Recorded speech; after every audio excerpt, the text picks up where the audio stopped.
नमस्कार, जोहार। स्वास्थ्य चर्चा कार्यक्रम में आपका स्वागत है। मैं हूं शिल्पा। स्वास्थ्य हमारे जीवन का सबसे महत्वपूर्ण अंग है और हमारी पूंजी भी। अगर हमारा स्वास्थ्य सही नहीं हो तो हम चाह कर भी सुखमय जीवन का आनंद नहीं ले सकते हैं। स्वस्थ रहने के लिए ज़रूरी है कि हमारे शरीर का हर एक अंग सुचारू रूप से काम करे। अंगों के साथ साथ त्वचा का भी एक महत्वपूर्ण योगदान है हमारे शरीर में। अगर हमारा त्वचा स्वस्थ होगा तो हमारे चेहरे का चार चांद बढ़ जाता है, और अगर अस्वस्थ हो तो हमारे चेहरे में, हमारे शरीर में निराशा नज़र आती है। जी हाँ, आज मैं बात करने वाली हूँ शरीर के त्वचा में होने वाले चर्म रोग की। तो ये क्या है, कैसे होता है, इन सभी बातों की जानकारी देने के लिए आज हमारे स्टूडियो में उपस्थित हैं डॉक्टर अरविंद तिवारी। सर, हमारे स्टूडियो में आपका बहुत बहुत स्वागत है। सर, जैसा कि आपने सुना कि हमारा आज का टॉपिक है चर्म रोग, तो सबसे पहले मैं चाहूँगी कि आप बताएं कि ये चर्म रोग है क्या। इसमें ऐसा है शिल्पा कि पहले ये समझना है कि चर्म क्या है जी, फिर उसके रोगों के बारे में हम समझेंगे। चूँकि हमारे शरीर का ये आवरण है जी हाँ, चर्म, ये ऊपर की ऐसी झिल्ली है जिसके अंदर ही शरीर के सारे अंगों का संयोजन है। जी हाँ, तो चमड़ा के अंदर ही सारे अंग निवसित हैं। तो एक तरह से ये पूरे शरीर का सुरक्षा चक्र भी है। जी, पूरे शरीर के आंतरिक अंगों की सुरक्षा भी चमड़े के झिल्ली जो बाहर में स्थित है उससे ही होती है। जी, और उसी में स्थित है पूरे शरीर की सारी तंत्रिकाएं, जी, सारा सिस्टम, सारे ऑर्गन्स। तो ये है हमारा चमड़ा, जो बाहरी आवरण है, जो भी जिस व्यक्ति का भी शरीर है। अब ये बाहरी आवरण है तो जाहिर सी बात है कि ये शरीर की रक्षा कई तरह के बाहरी इन्फेक्शन से भी करती है, जी, जो अंदर नहीं प्रवेश करता है और चमड़ा अपने ऊपर उनको झेल लेता है। और उससे शरीर के जो अपने वाइटल ऑर्गन्स हैं उनकी रक्षा करता है। तो एक तो ये सुरक्षा चक्र हो गया। जी, दूसरा, चमड़े में कई तरह की बीमारियां होने की संभावना बनी रहती हैं, जी, क्योंकि तमाम तरह के जो रोग कारक जंतु हैं, जीव हैं, या जो भी कारक तत्व हैं, जो भी पॉजिटिव एलिमेंट्स हैं, तो उनके सीधे संपर्क में तो पहले स्किन ही आता है। जी, तो इसलिए इसके बीमार होने की संभावना हर समय बनी रहती है। जी। तो हमारा इन्वायरमेंट जो है वो बहुत बड़ा कारण है इसका, क्योंकि आजकल पॉल्यूशन, प्रदूषण बहुत ज़्यादा है। अभी इसको हम लोग कई वर्गों में विभाजित कर सकते हैं। जी, और जब भी आप इसको ऐसा कह सकती हो, actually the skin is also the mirror of your inside. Okay, तो एक तो हो गया कि अंदर में अगर कुछ उत्पात है तो वो भी स्किन पे बाहर नजर आएगा। एक्सपोजर ले सकता है। दूसरा, बाहरी जो कारक तत्व हैं जी, वो तो हम लोग देख रहे हैं। लगातार प्रदूषण की समस्या तो अब गांवों तक पहुंच गई है। जी, अब प्रदूषण से मुक्त पूरा विश्व बनाने का तो अभियान भी चल रहा है। और ये अभियान संयोग से आप देखेंगे कि उन्हीं के हाथों में है जो सबसे ज़्यादा विश्व के वायुमंडल को प्रदूषित कर रहे हैं, जी, और लीड भी वही कर रहे हैं। लेकिन ये प्रदूषण एक बड़ा कारण है। तीसरा सबसे बड़ा कारण है हमारे आजकल भारतीयों के भी फूड हैबिट में अचानक से आया परिवर्तन। जी, और अभी जिस तरह से फॉरेन फूड का प्रचलन बढ़ा है, और अब तो गाँवों में भी चाइनीज के ठेले मिलने लग गए हैं। जी, तो इस तरह से जो एक भोजन के ऊपर भारतीय आबादी ने अपना नियंत्रण जिस तरह से खोया है, जी हाँ, तो ये भी एक बड़ा कारण है कि हम लगातार इस तरह के कारक तत्वों के प्रभाव में आ रहे हैं जो हमारे चमड़े को बीमार कर रहे हैं। जी। तो आहार और विहार तो बहुत बड़ा कारण रहता ही है स्किन डिजीज, इवन किसी भी बीमारी के लिए ये बहुत बड़ा योगदान रखता है। तो आहार की आपने बात की, जैसे कि जंक फूड्स हो गए, फास्ट फूड्स, बाहर के पाश्चात्य संस्कृति से जो रिलेटेड खाने हैं वो। इसके अलावा हमें खाने में उन किन चीज़ों से परहेज करना चाहिए ताकि हम चर्म रोग से बच सकें? खाने में एक बहुत पुरानी कहावत है हिंदी में, अति सर्वत्र वर्जयेत जी है। जी। इसको बोलते हैं कि किसी भी चीज़ का अति हाँ, हानिकारक है। किसी भी क्षेत्र में अति जो है वो नहीं होनी चाहिए। जी और तो आप इसको अपने इंडियन फूड में भी हम लोग बोल सकते हैं कि एक पुराने लोग कहते थे कि सुबह खाइए सुरनसा, सुबह में एकदम राजा की तरह खाना चाहिए, और रात में रंग की और तरह। दोपहर यथा नरेश, दोपहर में एक जमींदार की तरह खाना चाहिए, और रात खाइए ऐसा जैसे रंग सुरेश, जी और रात का भोजन एक गरीब की तरह करना चाहिए। जी अब इसके पीछे स्वास्थ्य का कारण छुपा हुआ था। जी आपने देखा होगा, बहुत प्रकृति से जुड़ाव है इसका। चिड़िया दाना कब चुगती है? जब उसे भूख शाम लगती के है। बाद आपने चिड़िया को दाना चुगते देखा जी, है? नहीं देखा है। चिड़िया सबसे पहले सुबह जब प्रातः काल होता है तो सबसे पहले वो अपने भोजन की तलाश में निकलता है। जी तो प्रातः उसका जो है वो भोजन के साथ होता है, जी और उसी भोजन का प्रबंध वो अपने बच्चों के लिए भी उसी समय कर लेती है। जी तो प्रकृति के साथ जब आप जोड़ेंगे तो हमारे पूर्वज तो बड़े वैज्ञानिक दृष्टि से दृष्टिकोण था उनका, और उससे युक्त थे। चाहे वो डिग्री के मामले में हमसे बहुत पीछे थे। जी। हम लोग बोलते हैं आज डिग्रियों का जो डुगडुगी बज रहा है, तो डिग्रियां जो हैं वो किस काम की हैं? पहले कम पढ़े लिखे लोग होते थे, लेकिन अनुभव की शिक्षा उनके पास इतनी प्रगाढ़ थी कि वो अपना पूरा जीवन स्वास्थ्यकर ढंग से निकालते थे। जी तो एक खाने में जो है यथासंभव एक आदमी को अपना आहार नियंत्रण में रखना चाहिए। सुबह बढ़िया से खाएं, दोपहर में थोड़ा कम खाएं, और रात को एकदम हल्का भोजन और सुपाच्य भोजन। जी। मैंने सर सुना है चुकंदर का जूस, ये सब काफ़ी फायदेमंद। स्किन के लिए तो बहुत सारी चीज़ें, प्रकृति में जो भी चीज़ें अवस्थित हैं, अब जैसे नीम का पत्ता, हमारे यहाँ तो आंवले का प्रयोग है। जी अब आंवला, खट्टी चीज़ें ज़्यादा नहीं खानी चाहिए, जी लेकिन आंवले का प्रयोग अगर आप निरंतर करते हैं तो वो सिर्फ ना पेट के लिए बल्कि स्किन के लिए भी बहुत ही अच्छा है। एलोवेरा हो गया, एलोवेरा का दोनों प्रयोग है। आप आंतरिक रूप से उसका रस भी ले सकती हो, बाहर से लगाने के भी काम में आता है। इसके अलावा रामबाण कहा गया है नीम को, तो नीम का प्रयोग किस तरीके से नीम का करना प्रयोग चाहिए? भी दोनों तरह से कर सकते हैं। जी नीम को सुबह मुंह धोने के बाद उसकी पत्तियां चबा के खा सकते हैं। जी नहीं तो अगर पत्तियां चबा के खाने में दिक्कत है तो उसके टैबलेट्स बना के उसको जी सुखा हाँ, के चैत रेस्टोर कर मास के लें। पहले लोग खाते हैं ताकि कोई स्किन उसको डिजीज ना पानी हो, के साथ ले लें। बहुत निगलने लोग समय। नीम चबा नहीं पाते हैं, जी तो पानी के साथ ले लेंगे। जी सर, मैंने ये तो आहार की बात हुई। बिहार की बात करूं तो हमारा जीवन शैली कितना योगदान रखता है ये चर्म रोग में? किस तरह की हमारी जीवन शैली होनी चाहिए? शिल्पा, आपने 2-3 चीज़ें देखी होंगी अभी तो। जैसे स्किन के लिए जो चीज़ें नुकसान कर रही हैं, एक तो कि बहुत सारा केमिकल युक्त जो बाहरी प्रयोग की चीज़ें हैं, जिनको हम अपनी Cosmetics। सजावट के लिए जिनका प्रयोग कर रहे हैं निरंतर, जी तो ये चीज़ें शरीर स्किन टेक्सचर को बहुत ही नुकसान पहुंचाती हैं, जी है ना। ये जितना भी क्रीम है और बाकी चीज़ है, तो इन चीज़ों में एक चीज़ ज़रूर लोगों को देखना चाहिए कि इसमें कोई अप्राकृतिक तत्व या बहुत केमिकल का यूज़ तो नहीं हुआ है इनके बनाने में।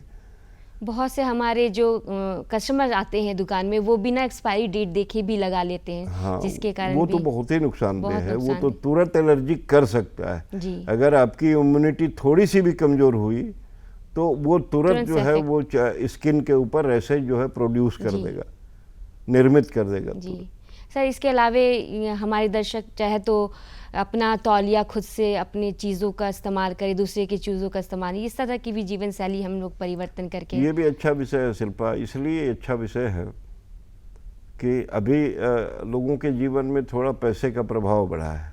जी पैसे का प्रभाव बढ़ने की वजह से क्या हुआ कि पर्यटन एक संस्कृति के रूप ले रही है। जी लोगों का घूमने फिरने का और बाकी बाहर प्रवास करने का और बाकी इन चीज़ों का हम लोग देख रहे हैं कि आजकल थोड़ा ट्रेंड बढ़ रहा है। जी अब ऐसे में आप कहीं भी जब बाहर जाते हैं तो रुकने के लिए अमूमन कोई पब्लिक प्लेस ही चुनते हैं, जी। या तो होटल है या धर्मशाला है या कहीं भी है। तो इन चीज़ों का उस समय बड़ा ध्यान रखना है कि वहाँ पे जो बिछावन के चादर हैं या जो टॉवेल ओढ़ने है के वगैरह। सामान हैं, टॉवेल हैं, तो उनसे आप फंगल इन्फेक्शन आपके कैरी कर लेने की संभावना बढ़ हर जाती समय बनी रहती है। जी तो कुछ चीज़ों का जो है वो कैरी करना चाहिए अपने साथ अगर यात्रा में जा रहे हैं। संभव हो तो तौलिया किसी- वगैरह जी अपना ज़रूर रखिए, और होटल वगैरह के या जो जो भी सार्वजनिक टॉवेल वगैरह हैं इनका यूज़ कम से कम अगर ना हो तो ना करें। जी जी अगर एक चादर रखा है बिछावन की तो होटल का जो जो भी बिछा हुआ है उस पर अपनी चादर डाल लो, जी हाँ है ना। तो इन सारी चीज़ों का एक ध्यान रखना चाहिए अगर कहीं बाहर निकल रहे हैं। जी सर, आजकल हम देख रहे हैं कि इलाज के बहुत सारे तरीके हैं, जैसे एलोपैथ हो गया, आयुर्वेदिक हो गया, यूनानी सभ्यता, सभी के अपने अपने फ़ायदे हैं। पर मैं जानना चाहूँगी कि होम्योपैथ में चर्म रोग कितना कारगर है का इलाज? होम्योपैथी असल में सभी पद्धतियों के अपने अपने आधार हैं, जी है ना। तो वैसे होम्योपैथी का भी अपना एक चिकित्सा का आधार है, इसके भी सिद्धांत हैं। जी तो अपने मूल सिद्धांतों के हिसाब से होम्योपैथी बाकी पद्धतियों की अपेक्षा स्किन डिजीज को क्योर करने में ज़्यादा सक्षम है, जी ऐसा हम लोग बोल सकते हैं, जी हाँ उसका संपूर्ण उन्मूलन करने में। जी क्योंकि जड़ से खत्म करने में। चिकित्सक होने के नाते हम लोग हर तरह के जो पेशेंट हैं, जो बीमार हैं, जो रोगी हैं, उनसे हमारा सामना होता रहता है। जी तो अन्य पद्धतियों में हमने देखा है कि अगर एक बार रोग शमन होता है तो फिर वो इलाज बंद करते ही पुनः उसका जो है फिर से हो प्रादुर्भाव हो जी। जाता है।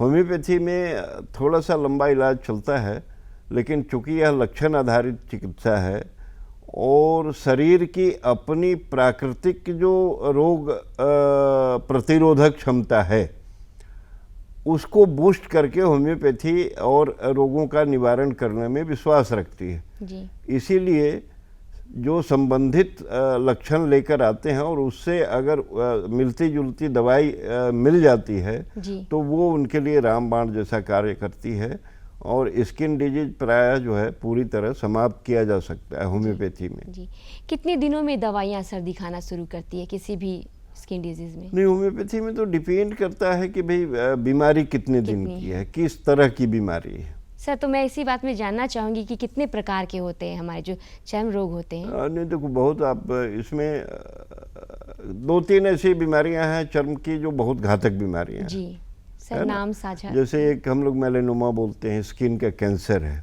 जी स्किन के कैंसर में एक चीज़ ध्यान रखना चाहिए कि ये प्रायः तिल के स्वरूप में शुरू होता जी है ना, और बाद में वो अपना सरफेस और अपना बढ़ाता जाएगा और कलर चेंज करता जाएगा। तो ये एक ध्यान देना चाहिए। जी तो हम लोग तिल वगैरह के अपीयरेंस को लेके उतने सचेत नहीं होते सचेत हैं। नहीं होते क्योंकि तो ये एक ध्यान रखने की चीज़ है। दूसरी चीज़ है कि बहुत क्रॉनिक अल्सर कहीं स्किन पे बना हुआ है, बहुत पुराना घाव है और वो हिल नहीं हो रहा है, तो वैसी स्थिति में भी उसके प्रॉपर जांच करा के और उसके इलाज की आवश्यकता है। जी नहीं तो ये चीज़ें आगे चल के बहुत घातक संघातक स्वरूप ले सकती हैं। जी तीसरी एक बड़ी बीमारी है जो इसको हम लोग इनहेरिटेड मानते हैं कि वो वंशानुगत बीमारी है, वो है सोरियासिस, सिरोसिस। जी है ना, जिसको हम लोग बोलते हैं छाल रोग। वो स्किन पे एरप्शन आता है, खुजली होती है और चकत्ता छोड़ता तो है। ये सर बचपन से ही, जन्म के साथ ही बच्चों को हो जाती है? नहीं, अगर जन्म के वंशानुगत साथ हो है ये तो? कोई आवश्यक नहीं, किसी भी उम्र में आ सकता है जी ये। चूंकि अगर आपके ब्लड फ्लो में है तो जन्म के समय ही अपियर हो जाए ये कोई कोई जरूरी नहीं ज़रूरी है। नहीं है। जब उसको अनुकूल परिस्थितियां मिलेंगी वो अपियर हो जाएगा। जी जी तो क्या लक्षण होते हैं सर इस सिरोसिस के? सोरियासिस के तो मैंने बताया वो एक्सट्रीम खुजली होती है। जी। पहले दानों के रूप में वो बनता है, जी दाने के रूप में बनेगा, और जब आप वो खुजली करेंगे तो वहाँ से वो मछली के चोइये की तरह चोइटा छूटेगा जी और फिर वो अपना सरफेस बढ़ाता जाएगा। जी एक से कई दाने, कई दानों से फिर कई जगह वो बड़े बड़े चकत्तों के रूप में परिवर्तित होता जाएगा। जी और ये थोड़ी इसको हम लोग बोल सकते हैं कि असाध्य बीमारी। तो क्या ये मतलब जानलेवा भी हो सकती है आगे जाके? जानलेवा अगर दोनों स्थिति है, या तो इसके एक्सट्रीम ट्रीटमेंट हमने अडॉप्ट किए, जी और ट्रीटमेंट कौन सा लेना है इसको अगर हम सेलेक्ट नहीं कर पाए जी तो इसका ट्रीटमेंट भी घातक होता है। दूसरी चीज़ की बीमारी तो स्वयं संघातक है, अगर ये बहुत बृहद स्वरूप लेगी तो जानलेवा हो सकती है। जी। सर मैं बात करना चाहूँगी एक्जिमा की, तो ये क्या है? एक्जिमा हम लोग ऐसा मान सकते हैं कि ये एक तरह की एलर्जी जन्य बीमारी है। जी एलर्जी वही बोलते हैं कि शरीर की रोग प्रतिरोधक क्षमता जब कमज़ोर हुई और किसी खास चीज़ के खिलाफ शरीर ने रिवोल्ट कर दिया, उसको अडॉप्ट नहीं किया। जी जैसे आपने देखा होगा बहुत लोगों को डीओ सूट नहीं करता है, जी हाँ हैं? जी हाँ। क्योंकि वो पूरी तरह केमिकल है, स्किन एलर्जी हो जाती है। आर्टिफिशियल एसेंस है वो। तो इसी तरह बहुत सारी चीज़ें हैं जिनसे एलर्जी हो सकती है। बहुत लोगों को पराग से एलर्जी होती है। पराग मतलब फूलों का जो हम लोग तो पोलन एक्जिमा बोलते जो हैं। है सर वो एलर्जी के कारण ही एलर्जी के कारण ही एक्जिमा प्रारंभ होगा, जी जी और बाद में जब वो फैल जाएगा तो फिर वो कोई ज़रूरी नहीं है कि एलर्जी उस समय बियर करे, जी वो कंटिन्यू भी कर सकता है। और ये भी हो सकता है कि एलर्जी के बाहर अगर हम आ गए तो वो ठीक भी हो जाए, जी। और फिर जब एलर्जी के संपर्क में जाएंगे फिर से तो वो फिर हो से हो जाए। सर जैसे कि हमारे जो खुजली की या चर्म रोग की बीमारी है तो उसको हम देख के ही पहचान सकते हैं, एक्जिमा की पहचान कैसे होती है? एक्जिमा की पहचान भी वैसे होती है। एक्जिमा दो तरह के होते हैं, जी एक हम लोग अमूमन बोलते हैं ड्राई एक्जिमा, दूसरा बोलते हैं वेट एक्जिमा। जी एक ड्राई का मतलब जिसमें खूब खुजली होती है जी हाँ और उसमें थोड़ा सा सोरेसिस का लक्षण रह सकता है, लेकिन चोटा छूटता नहीं है, जी। वो एक्सट्रीम खुजली होगी।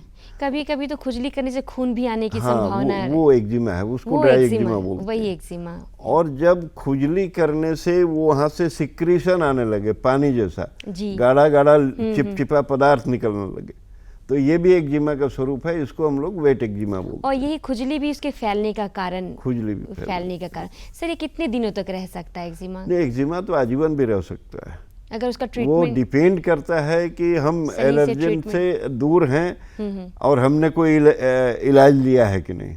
अगर इलाज लिया और एलर्जन से थोड़ा गैप बना लिया, अगर हमको मालूम है कि इन चीज़ों के संपर्क में आने से हमारा एक्जिमा बढ़ जाता है, तो हम उसको डिटेक्ट भी कर पाते हैं कि इससे हमको एलर्जी है। जी तो परहेज वही होगा कि हमें पता करना है किस चीज़ से पता एलर्जी है, करना पड़ेगा, और दूरी नहीं तो बना के आजकल रखें फिर उससे। अगर कुछ पता नहीं चल पाता है तो एलर्जी जी। टेस्ट भी होता है। जी हाँ ब्लड से वो टेस्ट करके आपको चिकित्सक बता देते हैं कि आपको किन किन चीज़ों से एलर्जी है। तो क्या हर तरह के चर्म रोग में टेस्ट करने की ज़रूरत होती है? हर तरह के बीमारियों में इसकी ज़रूरत नहीं होती है। प्राय जहाँ एलर्जी समझ में आ जाता है कि कौन कौन सी एलर्जिक डिजीज हैं स्किन की। तो ये एक्जिमा जैसे एक ये बच्चों हो गया, एक्जिमा हो गया। दूसरी हम लोगों ने देखी होगी, एक डिजीज होती है हाइव्स बोलते हैं, जी। अर्टिकेरिया उसको बोलते हैं, या बोलचाल की भाषा में जुलपित्ती, शीत पित्त, दाफड़ ये बोलते हैं। जी हाँ वो जो अचानक बड़े से बड़े निकल से चकत्ते हो जाते जी हैं, हाँ।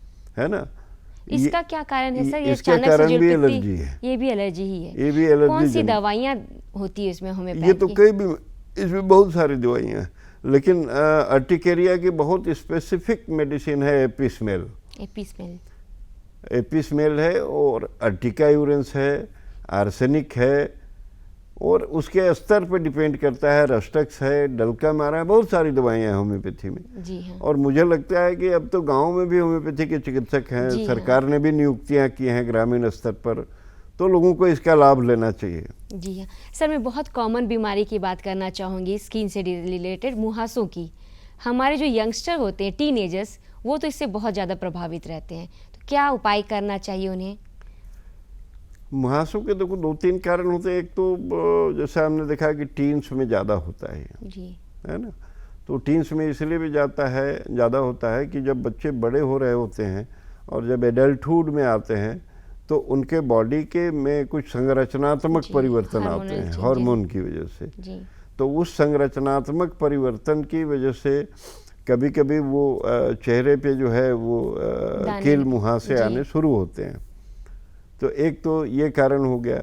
दूसरा कारण ये भी हो सकता है कि जो बच्चे ज़्यादा वो केमिकल्स वगैरह यूज़ करते हैं चेहरे को चमकाने के लिए, खान पान तो भी। उनके ऊपर, उनके चेहरे पर वो बाहर से भी आ सकता है। जी, और इस उम्र के बच्चे काफ़ी चटोरे होते हैं खाने में, जिसके कारण भी। फिर खान पान भी उनका जी। उसी तरह होता है, जी। कोई नियंत्रण नहीं। हम्म। फिर अब स्कूलों की कुछ ऐसी टाइमिंग हो गई है, पता नहीं, मुझे तो कभी कभी बड़ी तकलीफ होती है आज जी के हाँ, बच्चों को देख के कि जब हम लोग छोटे थे तो हम लोगों का तो एक पीरियड अंतिम वाला केवल खेल के लिए स्कूल में घंटे लग जाती थी कि ये खेल का पीरियड है। जी। अब तो बच्चे सुबह के 1.5 घंटे बसों में पिसते हैं और फिर छुट्टी होने के लौटते बाद वक्त 1.5 भी। घंटे बसों में पिसते हैं। जी। तो उनकी पूरी उनका फिजिकल एक्सरसाइज तो बसों में ही हो जाता है। जी। तो आज की जो सारा सिस्टम है, इस पे थोड़ा सा हमको लगता है सरकारों को काम करना चाहिए, क्योंकि बच्चों का स्वास्थ्य एकदम अजीब ढंग से जो है प्रभावित हो रहा है। जी, क्या घरेलू उपाय कर सकते हैं सर इसमें? घरेलू उपाय करेंगे कि बच्चे थोड़ा सा प्राकृतिक खान पान पर रहें, थोड़ा न्यूट्रिशस लें, डेलिशस कम खाएं, न्यूट्रिशस ज़्यादा खाएं। जी। ये थोड़ा सा ध्यान रखने का है। प्रोटीन वगैरह अप्रोप्रिएट लें, बढ़िया से सफाई करें शरीर की, जी। नहाएं धोएं, बढ़िया साफ सुथरा साफ रहें। सुथरा रहे। सर, मैं महिलाओं की बात करूंगी तो अक्सर प्रेगनेंसी के बाद देखते हैं उनके पेट पे, एब्डोमेन में एरिया में ये स्ट्रेच मार्क्स हो जाते हैं, इवन मोटापा होने की वजह से भी हो जाते हैं, तो उसका क्या इलाज है? स्ट्रेच मार्क्स जैसा नाम से ही विदित है, जी। स्ट्रेच मतलब खिंचाव, खिंचाव। और खिंचाव की वजह से उत्पन्न हुआ चिन्ह, जी। ये हो गया स्ट्रेच मार्क्स। जी। तो प्रेगनेंसी में हम लोग अक्सर देखते हैं कि प्रेगनेंसी के बाद या डिलीवरी के बाद जब स्किन अपने शेप में आना चाहता है, जी। तो उस समय ये मार्क्स दिखने लगते हैं। जी। कभी कभी ड्यूरिंग प्रेगनेंसी भी दिखाई देने लगते हैं। जी। तो इसके लिए कुछ तो बाहरी प्रयोग है, वो थोड़ा सा मॉइस्चराइज्ड रखें उसको, जी। एप्रोप्रिएट मॉइस्चर दें। और दूसरा होम्योपैथी की एक बहुत अच्छी दवा है साइलिसिया, जी। है ना। तो साइलिसिया का प्रयोग अगर निरंतर किया जाए कुछ महीनों तक, तो स्किन को अपने प्राकृतिक शेप में ले आता है। जी। सर, मैं पुरुषों की बात करना चाहूँगी। अक्सर उन्हें जांघों के बीच दांत खाज खुजली की समस्या काफ़ी रहती है और काफ़ी परेशान भी रहते हैं, तो उसके लिए कौन सी मेडिसिन है? इसमें असल में 2-3 चीज़ें ध्यान देनी चाहिए। एक तो ये, इसको हम लोग बोलते हैं फंगल डिजीज, जी। है ना। फंगल का मतलब होता है वो जैसे काई जम जाना, पक्के पर काई जमती है लगातार, वो नमी की वजह से।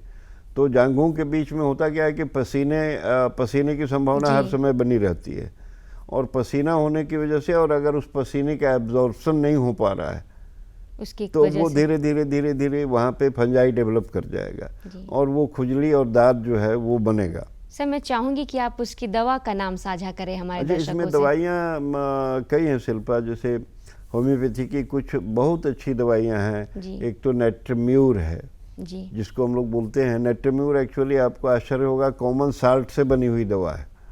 जो नमक हम लोग खाते हैं उस नमक से बनी हुई दवा है। होम्योपैथी ऐसे ही प्रकृति के साथ चलता है। तो ये बहुत अच्छी दवा है। सेपिया बहुत अच्छी दवा है। रस्टेक्स बहुत अच्छी दवा है।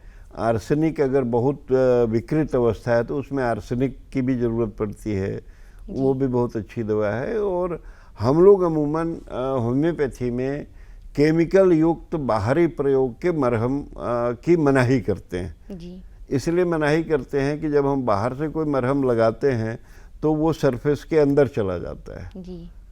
है ना। वो सबसाइड कर जाता है, इरेडिकेट नहीं होता, वो हमेशा के लिए समाप्त नहीं होता है। और जैसे ही आप मरहम बंद करती हो, बस वो फिर बाहर आ जाता है। जी। तो हम लोग इसकी मनाही करते हैं। सर, आज के मतलब इतनी जद्दोजहद वाली समय आ गया है, तो ये जो तनाव हो, तनाव के कारण भी इसका असर होता है क्या चर्म रोग में? अभी मैंने शुरू में ही आपको बताया था कि चर्म क्या है, ये हाँ, मिरर है। जी हाँ। आप अभी गुस्सा करो, जी। वो आपके चेहरे पर दिखेगा। जी। चेहरे यानी किस पर दिखेगा? स्किन। चेहरा मतलब क्या? स्किन। स्किन पे दिखेगा। जी। है, ये इफेक्ट मैं बता रहा हूँ। जी हाँ। गुस्सा करो, दिखता है। दूर से ही बच्चे समझ जाते हैं कि मम्मी तो आज टेम्पर में है। कैसे समझ जाते हैं? क्योंकि चेहरे का भाव उनका दिख जाता है। तो ये स्किन है। आप बहुत प्रसन्न हो तो आपके चेहरे के भाव से पता चल जाएगा कि आज बहुत प्रसन्न हुआ। सर इसके अलावा अंदर में यही मैंने कहा कि अंदर में जो चलता है वो बाहर नजर आता है। सर इसके अलावा हमारे शरीर में जो मस्से होते हैं उनके लिए तो होम्योपैथ रामबाण की तरह है, तो कौन सी दवाई इसमें यूज मस्सों के लिए, अब मस्सों में भी आजकल बहुत तरह के मस्से हैं। मस्सों के लिए भी एक चीज़ ध्यान रखना चाहिए, हम लोग ऐसा मानते हैं कि ये होम्योपैथी में जैसे 3 जो बेसिक्स हैं होम्योपैथी में बीमारियों के, सोरा, सिफिलिस एंड साइकोसिस, तो इसको हम लोग बोलते हैं साइकोटिक इफेक्ट। साइकोटिक इफेक्ट का मतलब होता है, इसको भी थोड़ा समझ ही लो आप बढ़िया से। सोरा बोलते हैं actually each of the mind. Each of the mind का मतलब हुआ कि शरीर के अंदर या दिमाग में कोई खुजली चल रही, कोई चीज़ जो है वो प्रकृति के विरुद्ध चल रहा है जी। ठीक है, तो वो हो गया सोरा। दूसरी है उसको बोलते हैं जब वो एक्ट में आ गया। अब मैंने यहाँ देखा कि ये शिल्पा का जो है ये पड़ा हुआ है गुलदस्ता, तो मेरे दिमाग में खुजली हुई कि इसको कैसे गायब किया जाए ठीक है, तो ये हो गया सोरा। वहाँ पे चोरी का भाव आ गया। चोरी का भाव प्रकृति के विरुद्ध है ठीक है, वो भाव आया। तो अब इसको कैसे टपाया जाए, इसमें दिमाग मेरा लगना शुरू हुआ कि टपाया कैसे, ही तो बहुत बढ़िया लग रहा है। दूसरा हम लोग बोलते हैं syphilis. when the thought changes into act, जी, ये हो गया सिफिलिस ठीक है। जब हमारे दिमाग का भाव अब ये एक्ट में परिणत हो गया, हमने इसको गायब कर दिया। और तीसरा हो गया रिजल्ट जब आता है उसको बोलते हैं साइकोसिस। जी, जब 2 डंडा पड़ा मेरे सर पे और सर फट गया चोरी करते समय, तो ये साइकोसिस हो गया, ये रिजल्ट हो गया जी, है ना। तो ये चीज़, तो इसको हम लोग बोलते हैं साइकोटिक इफेक्ट, यानी शरीर के अंदर कुछ ऐसे परिवर्तन आए हैं जिसकी वजह से वो स्किन टैग बाहर आ गया। सर आपने हमारे दर्शकों को बहुत महत्वपूर्ण जानकारियां दी, इसके लिए बहुत बहुत धन्यवाद। तो दर्शकों, आपने देखा कि आज हमारे सर ने चर्म रोग के विषय में बहुत सारी जानकारियां दी हैं। मैं आशा करती हूं कि आप इन सभी चीज़ को अपने जीवन में लागू करेंगे और लाभान्वित होंगे। अगले अंक में मैं नए विषय के साथ फिर से प्रस्तुत होंगी, तब तक के लिए धन्यवाद।